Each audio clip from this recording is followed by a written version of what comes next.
je veux vous indiquer que ce tronçon n'est pas jugé accidentogène par le ministère. Après vérification, aucun rapport du coroner en lien avec la viabilité hivernale n'a été produit depuis au moins 20 ans. Pierre Bellemare est avec nous. Il est reconstitutionniste. Bonsoir, M. Bellemare. Bonsoir. On vient d'entendre le ministre des Transports, François Bonnardel, qui affirmait qu'il y a eu en 5 ans, cinquantaine d'accidents à cet endroit-là. Il y a 67 000 véhicules qui circulent chaque jour. J'imagine qu'ils ont des critères pour juger si un endroit est jugé dangereux ou pas. Dans ce cas-ci, on croit que non. Bien, moi, je vous dirais que c'est un endroit qui est potentiellement accidentogène, compte tenu en hiver, principalement. Alors, remarquez, je me rappelle très bien d'une collision. J'étais allé, il y avait eu quand même trois décès dans cette collision-là, mais c'était en plein été. Vous travailliez à ce moment-là? À ce moment-là, j'étais à la Sûreté du Québec comme reconstitutionniste et j'étais allé sur les lieux. C'est à peu près au même endroit. Mais particulièrement en hiver, oui, effectivement, la neige, le vent, ça me fait penser un peu à Montmagny, où la 20 est souvent fermée. Oui.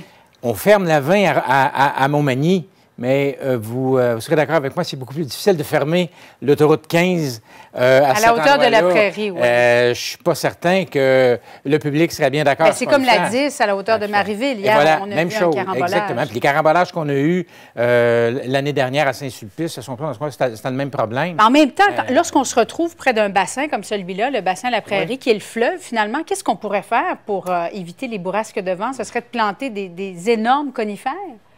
Bah oui, on pouvait mettre beaucoup d'arbres, parce qu'effectivement, si on mettait pas juste une rangée, mais beaucoup d'arbres, mais là, ça va prendre le temps qu'il faut pour qu'ils poussent, ces arbres-là. Ouais. Souvent, ce qu'ils font, on voit ça dans le bas du fleuve, souvent, parce que le fleuve est à côté, ils mettent des clôtures à neige, qui fait en sorte que la neige va s'accumuler juste de l'autre côté de la clôture avec la turbulence et aller un petit peu moins sur la chaussée, mais on ne peut pas faire de miracle, là.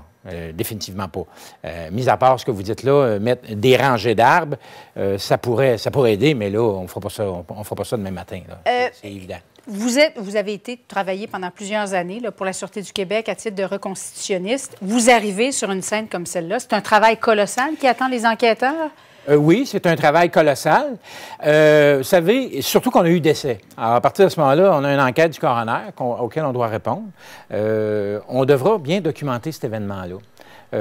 Bien sûr, on devrait répondre aux questions que le public va avoir. C'est pour ça que les reconstitutionnistes vont aller. On a dit tout à l'heure que le dossier a été donné au Bureau des enquêtes criminelles de la Sûreté du Québec.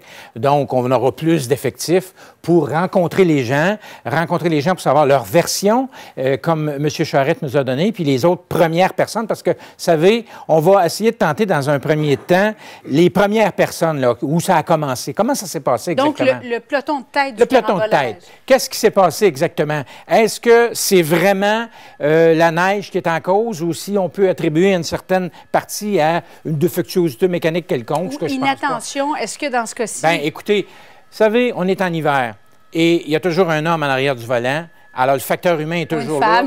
Ou une femme, oui. Mais je le dis en général. Oui, le facteur humain est là et on est toujours responsable de son véhicule. On est toujours responsable de, quand on suit quelqu'un, il y a beaucoup de circulation là à cet endroit, 65 000 véhicules, il y a beaucoup de vannes, on suit... Écoutez, en hiver, on suit de trop près. C'est toujours le même motasus de problème. Vrai. Vous avez en hiver, raison. On suit de trop près. On ne se donne pas... On dit tout le temps qu'on doit se garder 2 secondes. C'est pas beaucoup 2 secondes pour percevoir, réagir et immobiliser son véhicule.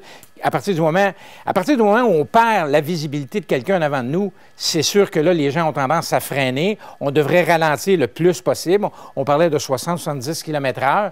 Si les gens étaient, je ne sais pas moi, à 1 seconde derrière, ils n'ont même pas le temps d'appuyer sur les freins qui sont déjà sur l'autre véhicule. Quand il y a un mur blanc qui se dresse devant nous, je veux dire, on ne peut pas faire grand-chose. Non, on ne peut pas faire grand-chose. C'est vraiment la perte de contact avec la vue qu'on peut avoir devant. J'aimerais ça qu'on regarde ensemble. Bon, oui. Ça, c'est une première... plusieurs dizaines de véhicules qui ont été impliqués dans cette collision-là. Oui. Et il y en a eu une deuxième un petit peu plus loin dans le carambolage. Comment se fait-il que ça se tamponne à un endroit et il y a d'autres collisions, mais plus loin en arrière. Fort probablement que vous aviez déjà un premier peloton, si on peut s'exprimer ainsi. Vous aviez un premier peloton avec des gens qui se suivaient probablement d'assez près. Ça a occasionné le premier carambolage. Le deuxième, bien, si vous aviez un espace un petit peu suffisant pour que les deuxièmes ralentissent un peu, voyant que ça freine en avant, parce que le mur blanc est arrivé, était ponctuel, hein, il n'était pas sur une distance, je ne pense pas d'1 kilomètre. Et là, les gens étaient juste à ce moment-là derrière, mais avaient le temps de s'immobiliser. Alors, ça a fait en sorte qu'il y a eu ce deuxième-là les premiers, le deuxième peloton, les gens aussi se suivaient de trop près et éventuellement n'ont pas eu le temps. Vous savez, en collision, on étudie souvent la perception et la réaction des gens. On parle d'action au niveau du freinage, mais avant de poser un geste, avant de poser une action, on doit percevoir et réagir au danger. Si vous circulez à 50 km/h, vous faites 15 mètres à la seconde.